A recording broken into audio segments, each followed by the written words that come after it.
Hey everyone, Nick from Mossy Creek with this week's fly fishing forecast. Today is Monday, September 9th.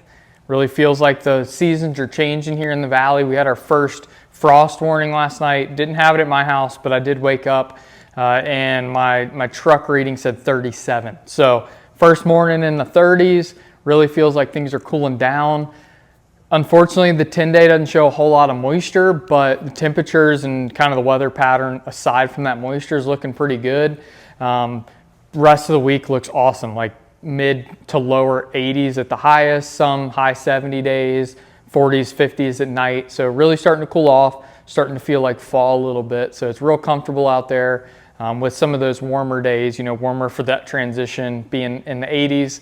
We're probably going to see some pretty good afternoon bite on the smallmouth rivers and on the spring creeks. And so we'll talk a little bit more about that, but I'm loving the weather. I got my pullover on today, had a sweatshirt on this morning.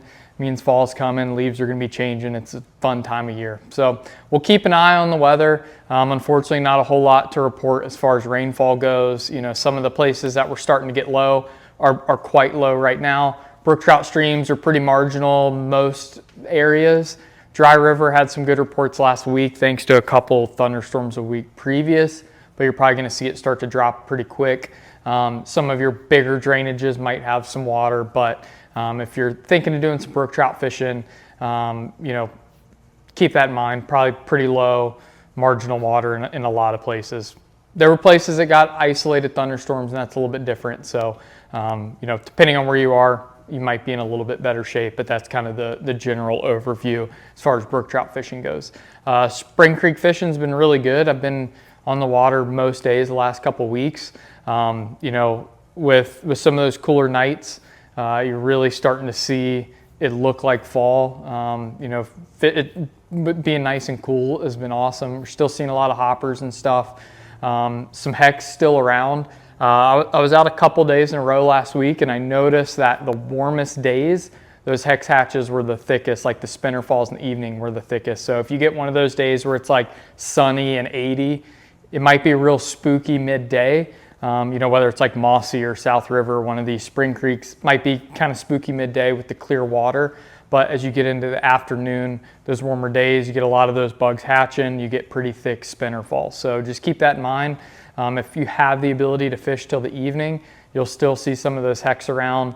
Really the last hour of daylight, like 7 o'clock till 8:15 when you almost can't see, is when that's been best. So if you have the ability to stay out late, I recommend it because it's been pretty good. We had some phenomenal days last week, some big fish caught on giant dry flies, so it's really fun. If you don't have any long extended body hex patterns, a long tan hopper will do, especially a parachute hopper or a PMX. A lot of times I find you just fish those, they'll eat them just as well. If they get a little bit more picky to a hex, I'll pop the legs off, so you just get that kind of body in that profile, and a lot of times that'll do the trick. So like I said, if you got the evenings free, give that a try if you've never done it, because it can be pretty cool. Throughout the day, still seeing some tricos in the mornings. There's lots of hoppers, giant hoppers. I saw one today out swimming around like that big that we spooked into the creek. A lot of crickets. So terrestrial fishing's still pretty good. That will usually be really good until the first couple hard frosts. Now, those fish don't immediately know the hoppers are gone right after a frost. It's a slow decline, but that's usually kind of the start of that change. So if you're out there, use your lower light days for good streamer fishing. A lot of those fish are getting pretty fired up and have had some good days streamer fishing, but fishing a dry dropper still really effective because there's hoppers all over the place. So keep that in mind. Spring creeks are probably going to be best. We're starting to get a little bit more limited on the trout water. If we can get some rain, get some more water, the state is not going to be too far off from stocking a lot of those streams. So the warm water rivers like the South Fork of Shenandoah, the North Fork, the James, smallmouth fishing's been really good. It's definitely changing a little bit with those cooler nights. You'll start to see that some of those fish, whereas they might have been spread throughout an entire pool, are starting to pull up a little bit and be more stacked together. I noticed last week when I was floating on a couple floats, runs that I had previously been catching fish for 300 yards. We didn't do too well in the head of it, and then the last 100 yards, there were just fish stacked everywhere. So keep that in mind. those fish are going to kind of slowly start to think about heading to the deeper pools, congregating a little bit. You're not going to find them quite as spread out, but when the water temperature warms up midday, a lot of them will be out cruising, eating bugs. Andy's out smallmouth fishing today and texting us that they're having like awesome bug fishing. So those September cruisers are out. It's a great time to fish topwater bugs. It's low and clear, so they're a little bit spooky, but they can see really well. So it can be a really fun time. On that note about those fish kind of being congregated, whether you're floating or wading, one of the negatives to that is you got a lot of eyes looking at you. So sometimes it can be easy to spook them. You spook one, you've spooked a lot of them.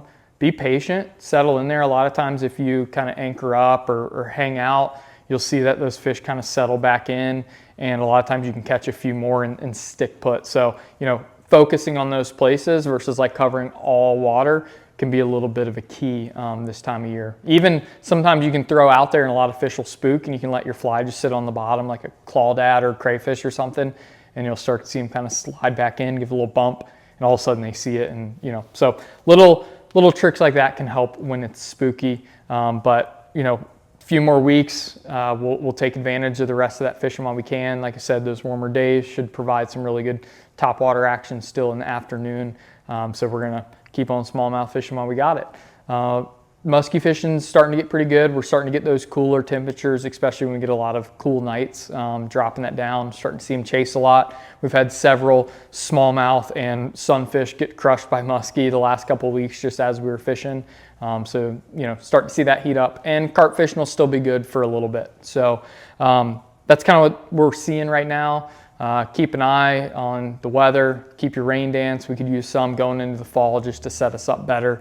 But overall, cooler temperatures are at least a bonus there, and we've been enjoying it a lot. So as always, give us a call if you got questions. If some of these techniques are new or you want to go to a new place and you need help, that's what we're here for.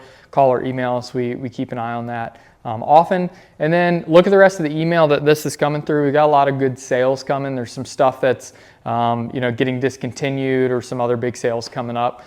So as we get into the fall, we're gearing up, getting rid of some of the summer stuff, and got a lot of new winter stuff and warmer weight clothing coming in. So thanks as always for listening. If you need anything, let us know, and we'll see you next week.